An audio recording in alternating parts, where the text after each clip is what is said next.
Hello friends, இன்றைக்கு இந்த வீடியோவில் பிஎம் கிசான் சம்மன் நிதி திட்டத்தோட 21வது தவணை தொகை 4000 ரூபாய் அனைவருக்கும் வழங்கப்படும் இன்று அப்படின்னு சொல்லிட்டு அனௌன்ஸ் பண்ணியிருக்காங்க. அதை பற்றி தான் இந்த வீடியோவில் பார்க்கலாம். சிறு குறு விவசாயிகளுக்காக பிஎம் கிசான் சம்மன் நிதி திட்டத்தின் கீழே 6000 ரூபாயானது வழங்கப்படுகிறது.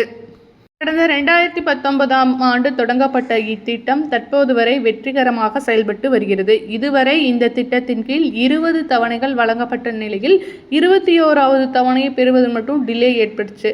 இந்த நிலையில் பார்த்திங்கன்னா இன்று கோவையில் நடக்கக்கூடிய வேளாண் கண்காட்சியில் இன்றைக்கு பிஎம் கிசான் விவசாயிகளுக்கு 21வது தவணை விடுவிக்கப்படும் அப்படின்னு சொல்லியிருக்காங்க. இன்றைக்கி 1 மணிக்கு எல்லார் அக்கௌண்ட்லேயும் வந்துடும். அதோடு சேர்த்து பார்த்திங்கன்னா போன 20வது தவணை யாராவதுக்கு கிடைக்காம இருந்தது, இகேஒய்சி அப்டேட் ஏதாவது ப்ராப்ளம்னால உங்களுக்கு ரிசீவ் ஆகாமல் இருந்தது அப்படின்னா அதுவும் இந்த தவணையோடு சேர்த்து 4000 ரூபாயாக வழங்கப்படும் அப்படின்னு சொல்லியிருக்காங்க.